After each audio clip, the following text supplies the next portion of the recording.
Good morning and welcome to Newell Brands' first quarter 2024 earnings conference call. At this time, all participants are in a listen-only mode. After a brief discussion by management, we will open up the call for questions. In order to stay within the time schedule for the call, please limit yourself to one question during the Q&A session. Today's conference call is being recorded. A live webcast of this call is available at ir.newellbrands.com. I will now turn the call over to Sophia Sinis, VP of Investor Relations. Ms. Sinis, you may begin. Thank you. Good morning, everyone. Welcome to Newell Brands' first quarter earnings call. On the call with me today are Chris Peterson, our President and CEO, and Mark Erceg, our CFO. Before we begin, I'd like to inform you that during the course of today's call, we will be making forward-looking statements which involve risks and uncertainties. Actual results and outcomes may differ materially, and we undertake no obligation to update forward-looking statements. I refer you to the cautionary language and risk factors available in our earnings release, our Form 10-K, Forms 10-Q, and other SEC filings available on our Investor Relations website for a further discussion of the factors affecting forward-looking statements. Please also recognize that today's remarks will refer to certain non-GAAP financial measures, including those we refer to as normalized measures. We believe these non-GAAP measures are useful to investors, although they should not be considered superior to the measures presented in accordance with GAAP. Explanations of these non-GAAP measures and available reconciliations between GAAP and non-GAAP measures can be found in today's earnings release and tables that were furnished to the SEC. Thank you, and now I'll turn the call over to Chris. Thank you, Sophia. Good morning, everyone, and welcome to our first quarter call. Newell's turnaround gained momentum during the first quarter with results ahead of plan across all key metrics. Core sales performance improved sequentially, and versus year ago, gross margin increased for the third consecutive quarter. Normalized operating margin nearly doubled, with normalized EBITDA growing over 30%, and we meaningfully increased operating cash flow. We made excellent progress on the 5 major operational and financial priorities that we established for the year. First, during the quarter, we operationalized the new operating model and continued to execute our strategy, which focuses on disproportionately investing in innovation, brand building, and go-to-market excellence in our largest and most profitable brands and markets, while driving further standardization and scale efficiencies across the supply chain and back-office functions. We are seeing stronger cross-functional partnerships, which enable more agile and efficient decision-making, streamlined ways of working, and a greater sense of ownership and accountability from Newell's teams, all of which are critical to our transition to a high-performing, innovative, and inclusive organization. Second, during the quarter, Newell's top-line performance improved sequentially as core sales declined 4.7% versus 9.3% in the fourth quarter, with 3 businesses, baby, writing, and commercial, returning to core sales growth. We are seeing green shoots from the decisive actions we are taking to strengthen Newell's front-end commercial capabilities as we are beginning to bring consumer-driven innovation to market. The new business development team is gaining momentum, and the international business is outpacing North America. Let me provide you with a few tangible examples on these 3 elements. Upgrading Newell's consumer insights function to unlock actionable insights and proprietary consumer understanding so that we can develop and launch superior new product innovation has been an integral area of focus for us. During the first quarter, we launched our first top-tier innovations that came out of our strengthened funnel as we debuted the new Sharpie Creative Markers and Papermate InkJoy Gel Bright Pens, and what we have deemed a year of creativity for the writing business. Sharpie Creative Markers represents the brand's entrance into a new category and are expected to be highly accretive to the category. They feature proprietary no-bleed paint-like ink with the control of a marker, which enables writing and creative enthusiasts to make bold statements on a variety of light and dark surfaces, including metal, wood, ceramic, glass, rock, canvas, and more. The new InkJoy Gel Bright Pens feature vivid ink that pops on light and dark paper to inspire endless creative possibilities. To support both launches, in March, we kicked off the Let's Get Creative campaign at the hub of creativity and innovation, South by Southwest. Sharpie also partnered with Mindy Kaling for a variety of media and influencer events, while Papermate launched a new Feel the Joy campaign featuring influencer Happy Kelly to introduce Papermate Inkjoy Gel Bright. And just last week, Sharpie embarked upon the World is Your Campus cross-country Sharpie bus tour, which began at the Main Street Arts Festival in Fort Worth, with additional planned stops at festivals, events, and retailers throughout the year, culminating at Art Basel in Miami. We are fully supporting the marketing activation for these exciting consumer-driven innovations, which are off to a terrific start. In fact, the Sharpie 12-count creative marker set is already amongst the top SKUs for permanent and paint markers at several key retailers, and the 6-count pack of Papermate Inkjoy Gel Bright is currently the #1 selling gel pen SKU at the same retail customers. Importantly, this is just the first example of much stronger new product innovation supported with compelling marketing campaigns we plan to launch across our top 25 brands as we operationalize the new strategy and use our Pillars of Competitive Advantage framework to strengthen Newell's market-leading brands. We have 8 top-tier innovations planned for this year across multiple businesses and expect the pipeline to continue to build as we look further out. The new business development team, which we stood up last year in the U.S., is driving distribution gains with both new customers and existing customers with new categories. During the first quarter, new distribution was one of the upside drivers to core sales versus the company's outlook. The new business development team has made significant strides in a remarkably brief period. This team has delivered new distribution gains on Graco, Rubbermaid Brilliance, Calphalon, and commercial cleaning in the club channel, which will set in the second half of 2024. We have also seen gains in the dollar channel with significant wins on Rubbermaid and Nook Baby Care, to name a few. With the exit of Bye Bye Baby, we have many new specialty retailers where we will be expanding our distribution of Graco and Nook and other existing customers who are looking to elevate the omni shopping experience for the baby category. Kohl's recently announced their Babies R Us store-in-store concept, and our brands will be prominently featured. We expect new distribution gains to be a meaningful contributor to top-line growth going forward. International markets were a growth engine in the first quarter as we moved to the One Newell commercial organization across most regions. Pricing in international markets to offset inflation and currency movements was a meaningful contributor to the core sales performance. Similar to the situation in the United States, we have substantial potential across key markets to enhance distribution further, an opportunity that the regional teams are prioritizing. The third priority we identified for 2024 was driving strong gross margin and operating margin improvement, building on the progress from the second half of 2023. Newell's first quarter results were ahead of our expectations on both metrics, as normalized gross margin and operating margin expanded 410 basis points and 220 basis points versus last year, respectively, even as we increased advertising and promotion spend as a percent of sales about 100 basis points year over year. This excellent result was a direct reflection of the strategic choices we made to accelerate productivity, focus on more profitable parts of the portfolio, exit structurally unattractive SKUs and categories, and direct our innovation efforts to focus more on MPP and HPP segments. We also made progress on the fourth priority for 2024 as we drove strong growth in operating cash flow, with the cash conversion cycle improving about 30 days year over year, enabling us to slightly reduce the company's leverage ratio relative to 2023 year-end and what is historically a cash use quarter. And lastly, we continue to improve operational excellence by reducing organization complexity through business process redesign with a focus on simplification and accountability, as well as technology standardization and enablement across the organization. For example, we successfully completed the Sistema SAP integration in the first quarter. We are encouraged by our first quarter results being ahead of plan on all key metrics. That being said, the first quarter is our seasonally smallest quarter, and the external environment remains challenging as we expected.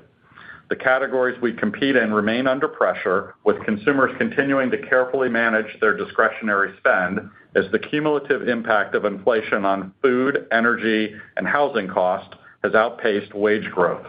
As such, we are maintaining our outlook for the full year with a continued focus on the 5 key priorities we laid out at the beginning of the year. It has been less than 1 year since we deployed our new strategy. We are excited and energized by the progress we are delivering on the turnaround agenda. We remain confident in our ability to strengthen the company's performance and create value for our stakeholders over time as we continue to move with speed and agility to operationalize our strategy. I would like to thank our dedicated employees for their continued commitment to operating with excellence and delighting our consumers around the world. I'll now hand the call over to Mark. Thanks, Chris, and good morning, everyone. While we're still writing the first several chapters in Newell's turnaround story, we're pleased to report that core sales, normalized operating margin, and normalized earnings per share were all better than the guidance we provided on our fourth quarter call. We believe this is further evidence that the interventions being made to operationalize Newell's new corporate strategy and improve the structural economics of the business are beginning to take hold. Core sales at -4.7% represented a nearly 50% improvement on a run rate basis when compared to a 9% decline in the back half of 2023, and was the best core sales performance posted since the second quarter of 2022. As expected, pricing in international markets, particularly Latin America, which was largely in response to currency movements and inflation, was a meaningful contributor to core sales performance. Investments in Newell's front-end commercial capabilities, particularly innovation and the new business development, as well as the more streamlined organizational structure following our organizational realignment, also positively contributed to the company's top and bottom line results.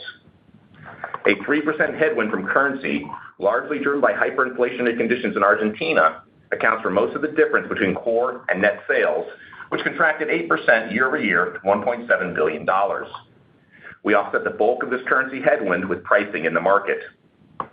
Perhaps even more encouraging than the sequential improvement in Newell's core sales trend was the 410 and 220 basis point expansion in normalized gross margin and normalized operating margin versus year ago to 31.2% and 4.6% respectively. This was the third consecutive quarter of normalized gross margin improvement and the second straight quarter of normalized operating margin expansion year-over-year. Savings from best-in-class productivity, Project Phoenix, and organizational realignment, along with favorable mix and pricing, were the largest drivers of normalized operating margin expansion in Q1, which more than offset the impact of lower net sales, inflation, and higher advertising and promotion investment levels. While we're on the topic of advertising and promotion, it bears repeating that we remain committed to putting more A&P dollars to work behind compelling consumer-led product innovations such as Sharpie Creative Markers and Paper Mate InkJoy Gel Bright, which is why our A&P spend was up versus last year in both absolute dollars and as a percentage of sales. In addition, and in a similar vein, the fact that overhead spending increased versus last year as a percentage of sales, despite being down in absolute dollar terms due to over $50 million of Project Phoenix and organizational realignment savings, is not lost on us. The increase in overhead spending as a percentage of sales versus year ago was largely due to top-line deleveraging, annual wage inflation, and discrete investments being made to enhance several critical front-end commercial and consumer-facing capabilities required to support our new strategy. Importantly, we believe these organizational investments are starting to come to fruition, as evidenced by the green shoots Chris mentioned earlier. As such, we remain fully committed to them, and while we do expect overhead as a percentage of sales to remain elevated in the near term, we believe it will start turning down as our revamped product innovation funnel continues to improve and comes to market. Net interest expense rose $2 million versus last year to $70 million, primarily due to higher interest rates, all of which netted out to flat normalized earnings per share for the quarter, despite a much higher than expected quarterly tax rate. From a cash flow standpoint, Newell generated $32 million of positive operating cash flow in the first quarter of 2024, compared to a use of $77 million in the first quarter of 2023. Working capital reduction, together with operating income growth, resulted in positive operating cash flow, which, due to the seasonality of our business, has been very hard historically to achieve during the first quarter. Notably, this is the first time Newell has generated positive first quarter operating cash flow since 2020, and only the second time first quarter operating cash flow was positive since the Jarden acquisition in 2016. Newell's strong cash performance also helped bring the company's leverage ratio down to 5.4 times at the end of Q1, which was better than we had originally anticipated. Moving on to our second quarter outlook, we have assumed the following. Core sales are expected to decline 4%-6%, with net sales down 7%-9%. As with the first quarter, most of the difference between core and net sales is expected to be driven by foreign exchange. We expect normalized operating margin of 9.1%-9.6%, which is flat to up 50 basis points versus last year. The second quarter normalized operating margin performance is expected to be driven by a meaningful improvement in gross margin, partly offset by an increase in SG&A spending in both absolute dollar terms and as a percentage of sales, primarily driven by a step-up in A&P as we continue to invest behind new consumer-led innovations. We expect a slight uptick in interest expense, a normalized tax rate around 20%, and normalized earnings per share in the range of 18 to 21 cents. With a stronger than anticipated start to the year, and with full knowledge that Q1 is traditionally our smallest quarter, we remain confident in our full-year outlook. Consistent with that, we are affirming 2024 guidance, which assumes the following: a core sales decline of 3%-6%, with a net sales decline of 5%-8%. Normalized operating margin of 7.8%-8.2%, which at the midpoint represents a 100 basis point improvement. If achieved, this would double the 50 basis point annual expansion called for in our evergreen financial model. A normalized earnings per share guidance range of 52 to 62 cents, which includes a mid-teens normalized tax rate and a $15 to $20 million step-up in interest expense. Now, you may recall from our last discussion that this EPS guidance range at its midpoint represents high single-digit growth versus last year once a 26-cent year-over-year tax differential is accounted for. For the full year, we continue to forecast operating cash flow of $400 to $500 million, including about $150 to $200 million in cash restructuring and related charges. From a leverage standpoint, we continue to expect Newell's leverage to drop to about 5 times by the end of Q4, and longer term, we remain committed to achieving investment-grade status and continue to target a leverage ratio of about 2.5 times. In closing, it is worth noting that in the last 3 full quarters since our leadership transition and the development and adoption of our new corporate strategy, Newell returned to normalized gross margin expansion with year-over-year increases of 170 basis points in Q3, 570 basis points in Q4, and now 410 basis points in Q1 of 2024. Over that same 3-quarter period, we have also generated $685 million of operating cash flow, paid down about $360 million of debt, and lowered our leverage ratio from 6.3 to 5.4 times.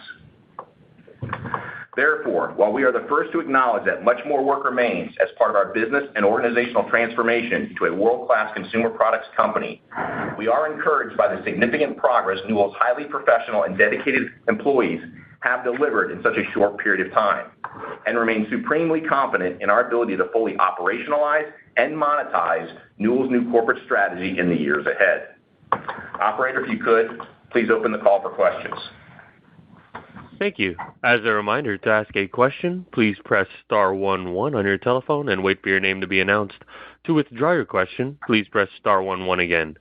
One moment for questions. Our first question comes from Lauren Lieberman with Barclays. You may proceed. Great, thanks. Good morning. Wanted to ask about outdoor and rec. I feel like we're always asking about this division, but it seems to get worse and worse. And I know that this business probably started from the lowest point and had the most work to do.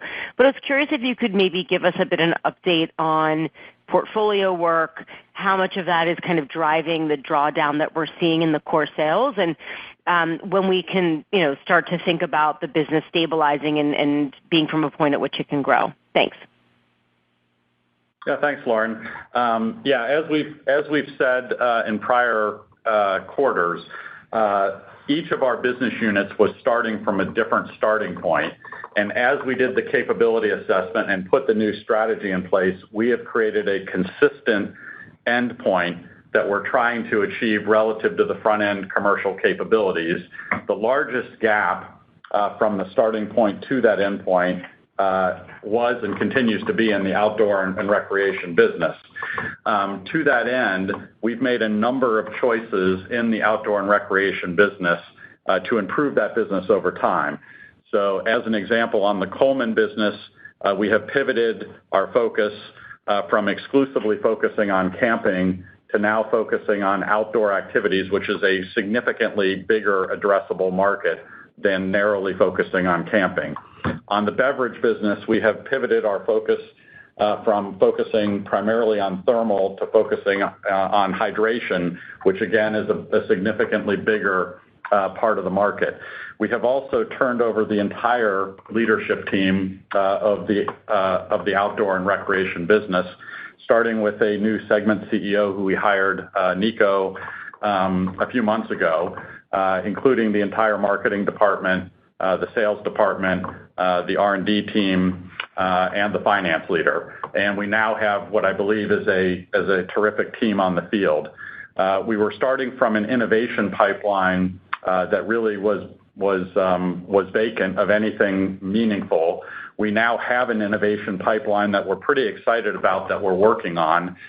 Most of that innovation is slated to come to market in 2025. So we do have a little bit of time until it will show up in the market. We have begun to show some of that innovation to top retailers and are getting very strong feedback from the direction that we're taking. So although the outdoor and rec business currently is the laggard in the portfolio, we are very optimistic about the future of this business because the trends from a consumer standpoint to spend more time outdoors are certainly over time in our favor, and we believe that we're on the right course to get this business corrected over time. Great. That's super helpful. And if I can sneak in one more. Sure. So thank you.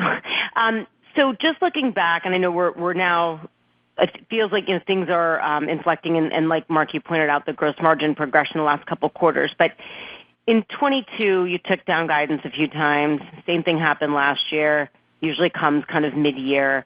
Just sitting here right now, I'm curious what you'd say is different about your degree of visibility or planning, so that you feel, more confident, presumably, in the outlook today than kind of what's happened in the last 2 years. Yeah, I think the biggest difference is that we unveiled a new strategy in June of last year that was fundamentally different than what the company was doing previously across a whole variety of levels. And if you look at the results that we're delivering this quarter and that we've delivered since we unveiled that strategy, we've seen a significant positive inflection in the areas of gross margin, operating margin, and cash flow. And we're starting to see improvement in the rate of core sales. Each quarter, the rate of core sales has gotten better over the last 3 or 4 quarters since we put the strategy in place. There is still more work to do. We're very encouraged by the start that we're off to in the first quarter. It came in above, as we mentioned, above our expectations on really all of the key metrics, but we're being prudent in our outlook because the first quarter is our seasonally smallest quarter. I think the external environment that we're facing, as I mentioned in the prepared remarks, is about what we expected when we gave guidance for the year. So we expected the market this year in our categories to be down low single digits, and I think our outlook on that has not changed as we sit here today versus what we thought 3 months ago. And the one thing I would add is just from a planning standpoint, we put a lot of additional processes in place. So we now have very detailed sales walk bridges on every single business that we review regularly that goes out over the course of the entire year. We've centralized more of our customer teams and have a very rigorous catch-ball process back and forth between those customer teams and the business teams. We've been using more system structures like Anaplan and other things to help us as it relates to that. And then the work that we've been doing to put brand P&Ls in place and put brand managers in place who are accountable for their brand's results are also driving a lot more accountability through the entire forecast process. Great. Okay. Thank you so much. I appreciate it. Thank you. Our next question comes from Bill Chappell with Truist Securities. You may proceed. Thanks. Good morning. Hey, just morning, Bill. First question on good morning. On the 3 businesses that have returned to growth, can you just more color? I mean, in terms of, do you think that's here to stay as we go through this year, or was that more of a kind of a timing of comps? how are the categories faring? Are they growing as well, or is it more of just kind of shelf space distribution gains? Just any more color kind of on the three businesses that are at least back to growth would be great. Yeah, sure.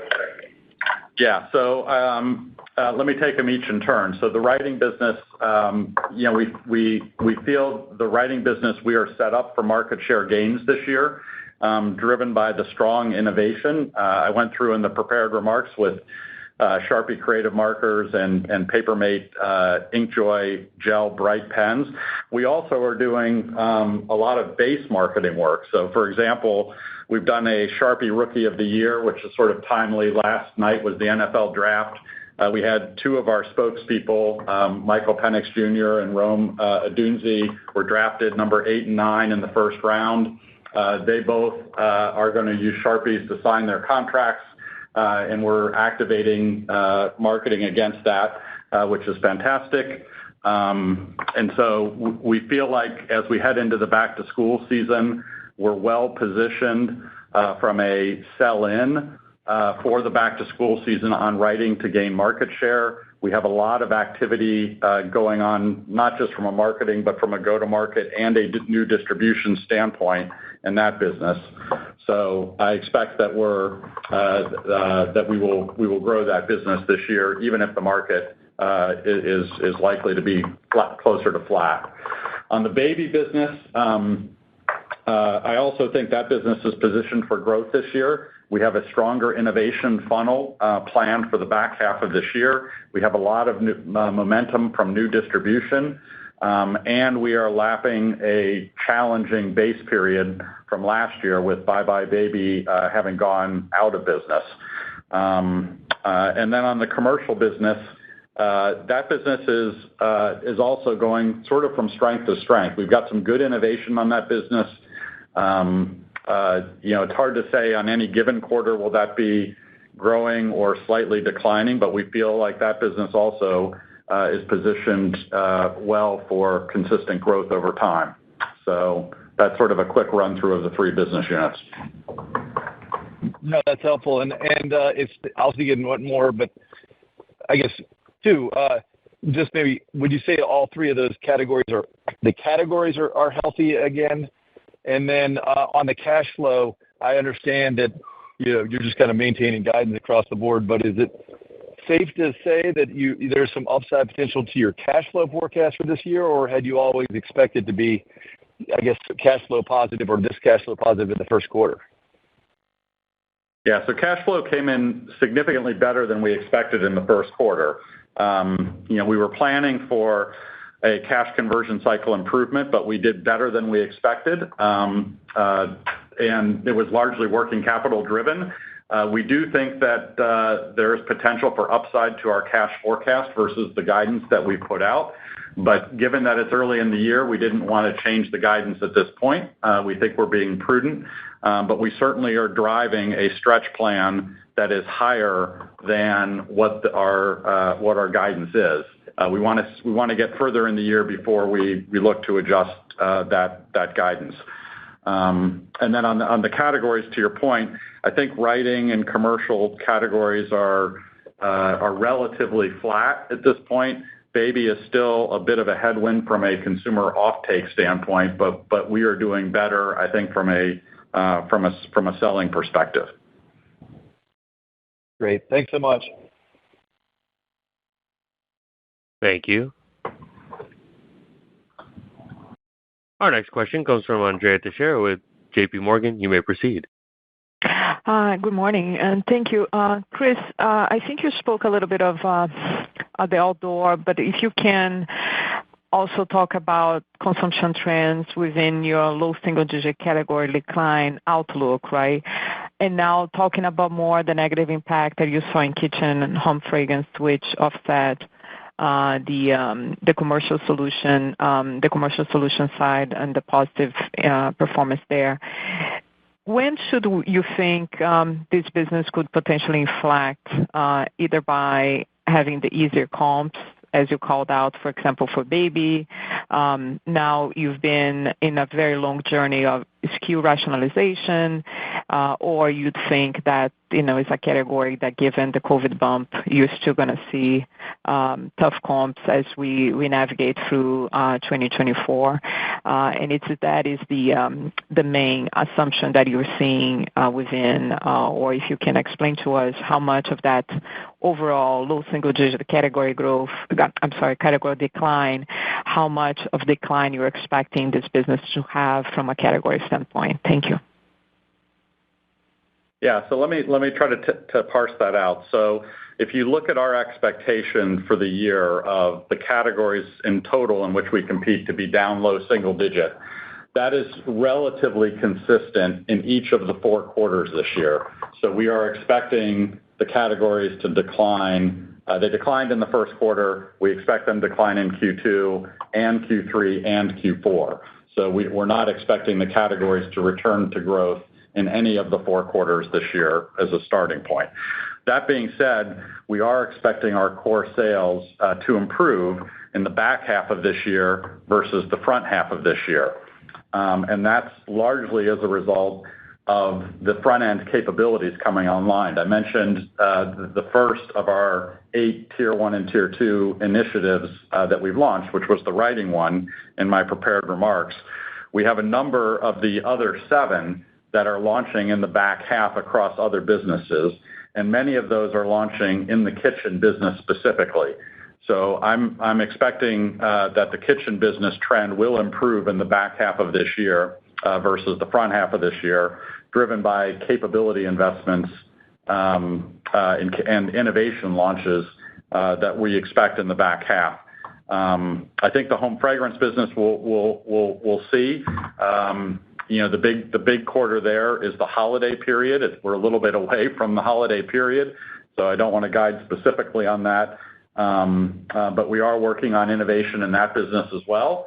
And we've got a lot of good things happening from the new business development team there as we head towards later in the year. And Chris, if I can just pick back on what you just said, is there any way, or perhaps, getting some of these brands, you called out, of course, exiting some of these businesses from a basically organic standpoint, just not investing as much. But is there any way you can perhaps monetize some of these brands, or that's wishful thinking at this point?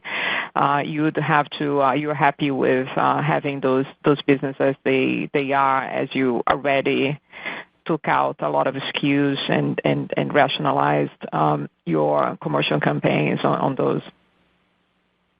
Yeah, so just on that, maybe a couple statistics to help. When we put our strategy in place in June of last year, recall that we said we were going to focus on the top 25 brands out of, at the time, 80 brands that we were selling. And those top 25 brands, we said, accounted for about 90% of the company's sales and profits. As we sit here today, we have already rationalized about 20 tail brands. So we now are operating with about 60 brands, down from 80. So that is a good thing because the quality of our portfolio is getting stronger as we sort of reduce these tail brands. The second thing I would say is when we gave guidance for this year, we purposefully walked away from structurally unattractive parts of the business, which we said was going to account for about a 2-point headwind to core sales growth. Most of that 2-point headwind is a little bit more front half loaded than it is back half loaded, because some of those businesses we walked away from last year, and we will begin to annualize that.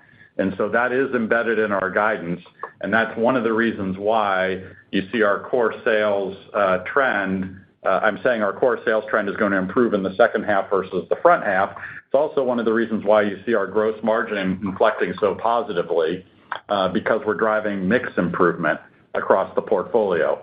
So I think as we go forward, one of the big tenets of the strategy was to fundamentally improve the quality of the portfolio by reducing the number of tail brands and reducing the amount of business that we were operating in that was structurally unattractive, and I think we're making good progress on both fronts. Great. Thank you so much. I'll pass it on. Thank you. Our next question comes from Peter Grom with UBS. You may proceed. Thanks, operator, and good morning, everyone. Hope you're doing well. I actually just wanted to follow up on that. Just considering that you expect sequential improvement in the back half versus the first half, and just kind of looking at the performance in the first half that's largely within kind of the guidance range for the full year, which I think is different than what we were all expecting. Are you expecting less sequential improvement versus maybe what was contemplated in the original guidance? Or do you feel like you have greater visibility in hitting the higher end, today? And then just maybe a follow-up. Apologies if I missed this, but sometimes you can have some timing-related shifts as it relates to back to school between 2Q and 3Q. So can you maybe just remind us what's kind of contemplated in the 2Q guidance at this point? Thanks. Yeah. So the Q2 guidance, you're right that on back to school, there can be timing shifts between Q2 and Q3, depending on when retailers want to take the back to school set. What's contemplated in the guidance is really not a significant change versus the timing of shipments in total last year. So there is no timing shift that's contemplated in the guidance, although there are some retailers that are taking inventory a little later and some that are taking inventory a little earlier. They effectively offset and are relatively neutral year on year is what we believe is going to be the case as we sit here today. On your first question, you're right that we did better on core sales in the first quarter versus our outlook, and that was largely driven by the new business development activity, which came in higher than we expected relative to sell-in and sell-through as a result of that new business development activity. I think we're not changing our outlook really for Q2. Or for the back half of the year. We just think because it's the seasonally smallest quarter of the year, it's prudent at this point not to change the year outlook. But we are still committed to core sales improvement in the back half of the year versus the front half of the year. And I think it's fair to say, based on the guidance we provided for Q2, that we expect Q2 from a core sales standpoint to look roughly similar to Q1, right? So it's really kind of more of a step up when you think about the second half versus the first half as it relates to the current fiscal year. Thanks so much. I'll pass it on. Thank you. Our next question comes from Olivia Tong with Raymond James. You may proceed. Great, thanks. Just continuing on sort of the outlook and your level of visibility into the rest of the year, given that the Q2 guide calls for declines to accelerate again after decelerating this quarter. Sort of getting under all the commentary so far, if I remember correctly, some of the new product launches are usually skewed towards Q2 to Q3. And then you discussed pricing as well, in learning and development. So it's not something we talk about frequently, but maybe can you talk a little bit about pricing plans for the year too, given that call out on the writing division and the growth in that division? So two questions, one around the cadence of the year and then also on pricing. Thank you. Let me try to take pricing first. So we are pricing two things. We have a little bit of carryover pricing from the pricing action that we took in the U.S. from July 1st last year to address the structurally unattractive parts of our portfolio that is providing a benefit in the U.S. in the front half of this year from a pricing perspective, from a carryover standpoint. We are not planning and have not announced major new pricing actions this year, although we still are experiencing sort of low single-digit input cost inflation, largely driven by labor, overhead, and resin primarily. In the international markets, it's a bit of a different story. We have seen the FX headwind step up, and we're now expecting in our guidance about a 3-point headwind from foreign exchange, a 2 to 3 point headwind from foreign exchange because of the strength of the U.S. dollar in a number of countries around the world. And as a result, we are taking pricing in some of the international markets to offset that FX headwind. That is new pricing. In the first quarter, I think pricing was about a 3-point contribution to core sales growth in total, and we expect it to be probably a 2 to 3 point impact as we go through the year. And then as it relates to your first portion of the question, I think you saw that we guided core sales for Q2 to be somewhere between a -6 and a -4 decline. We basically just posted -4.7 in Q1, so effectively it's exactly the same. As far as getting within that a little bit more, the only real differential is we still expect gross margin to move forward meaningfully in the second quarter. But unlike the first quarter, there's going to be a few additional items coming into play. A&P spending is something that we believe we need to increase, right? So you're going to see a meaningful increase in A&P spending in the second quarter as we get support behind all those innovations that Chris alluded to. We're also comping a base period on the overhead side where there was a significant lower revision for management incentive comp. So those are the two reasons why we're guiding to a much lower normalized operating margin progression in Q2 versus the 220 basis points we put on the board in Q1, despite gross margin being very strong in both quarters.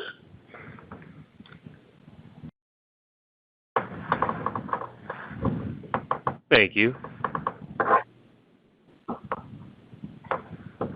Our next question comes from Chris Carey with Wells Fargo. You may proceed. Hi, good morning. Morning. I'm going to use the visibility word again. I apologize. But maybe from a little bit of a different angle. So, you've said in recent public remarks that one of the challenges had been that there was a pull forward of demand during COVID of categories that might have 3-4 year purchase cycles. And that, getting beyond that dynamic has been a challenge for top line. It's also been a challenge for inventories at retail. I fully appreciate the comments around improved execution behind a refresh strategy, and that seems to be coming through.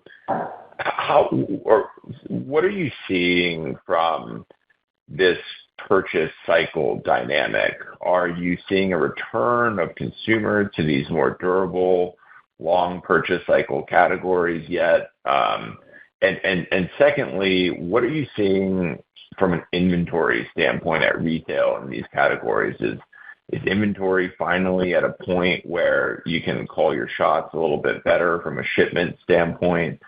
So any comments on, the sort of purchase cycle dynamics in some of these categories and perhaps relate that to where you see inventory and how that's helping visibility? Yeah, good question, and it's one that we ask ourselves, continuously. Let me start with, from a retail inventory perspective, we believe that retail inventories are right-sized, so we're not seeing any significant impact from retail inventory changes to our top line, and we don't expect any significant retail inventory headwinds or tailwinds as we go through the balance of the year.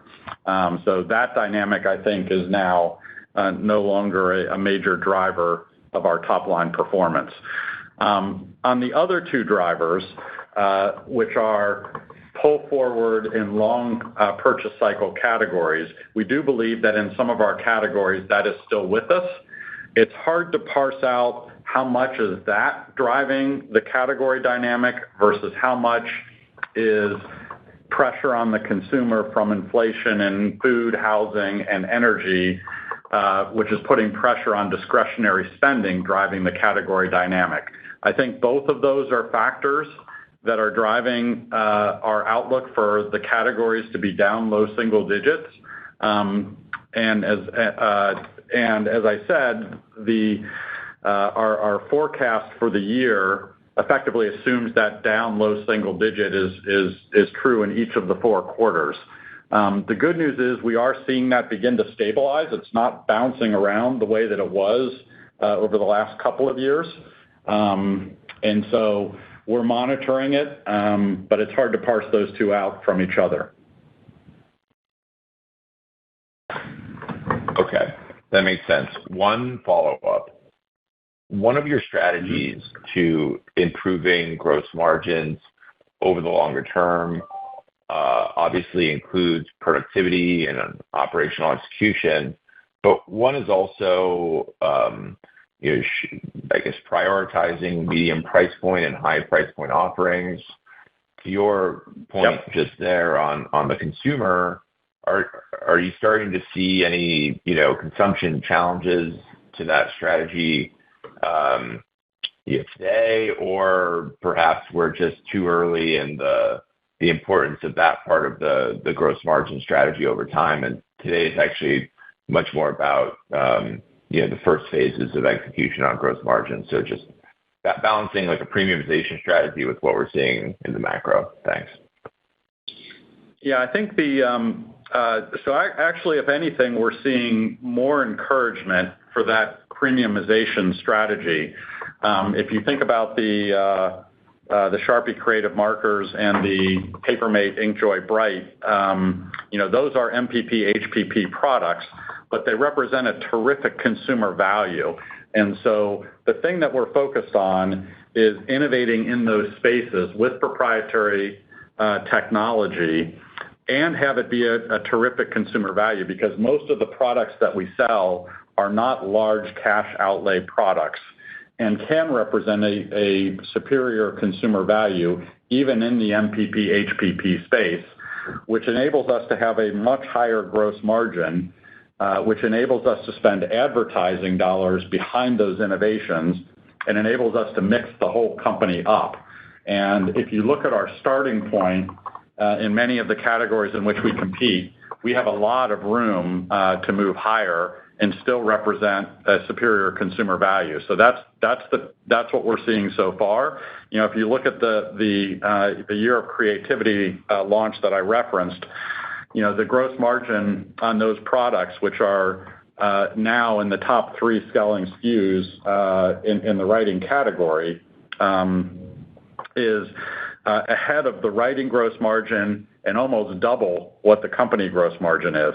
And so it's a material improvement when we get it right, and that's what we're working on across the innovation portfolio, which, if we get right, I think has a long runway for us to really improve the margins in this business going forward.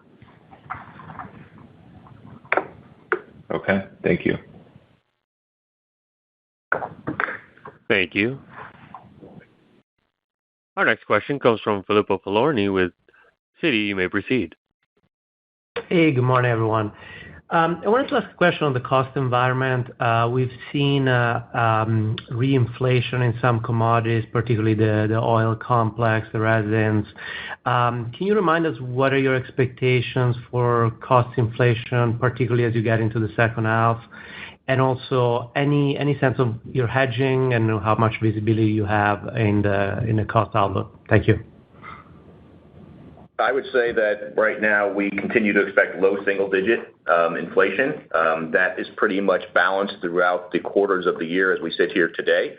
One of the things that we haven't talked as much about today is just the fabulous work that our supply chain organization is doing on cost takeout. If you look from 2019 to 2022 as an example, they were taking out roughly 3% of COGS each year. With Phoenix, we centralized the supply chain, and that brought everything under the auspices of a world-class supply chain organization that had been built up over that course of time. We also took the procurement organization and took certain businesses like kitchen and outdoor and rec that had otherwise been kind of managed on their own and centralized that as well. And so with those movements, we've now seen our cost takeout go from roughly 3% from 19 to 22 to 6% if you look at last year and this year. So we've literally doubled the rate of cost takeout from some of those moves that we've affected. So we feel really, really good about where we are from a cost standpoint. The teams are doing fabulous work, and right now we see that low single-digit inflationary environment across our collective pools. Got it. That's super helpful, Mark. And then if I could follow up, Chris, you mentioned there's no plan for further price increases in the U.S. Granted, the international market is still pricing. But what are you seeing from a pricing environment in the U.S.? Are you seeing some competitors increase promotional activity, and any sense from the retailer feedback, any pushback on potentially lower pricing or increasing promotional activity will be helpful. Thank you. Yeah, I think what we're hearing from retailers is they're asking us about, hey, is there a chance to roll back pricing and that type of thing? And our response has been that we're still seeing inflation in low single digits. And so, we've generally said we're going to offset that low single digit inflation with the productivity that Mark just talked about, which more than offsets it. But our plan is not to reduce prices in the market. We have not seen the promotional pressure really ramp up or change meaningfully this year versus last year. There are some categories that you might see us move one way or the other relative to that. But when you look at the company as a whole, I would say there's not really that much of a movement in pricing in the U.S. market. We are absorbing that low single-digit inflation this year without pricing for it, but we're more than offsetting it with productivity, with the mix benefit that I talked about, and with the carryover inflation from last year. Got it. That's super helpful. Thank you, guys. Thank you. Our last question comes from Brian McNamara with Canaccord Genuity. You may proceed. Yeah, good morning. Thanks for taking our questions. Chris, we're coming up on a year since you took over as CEO, a very busy year at that, and I'm curious your opinion of the progress the company has made relative to your initial expectations last May.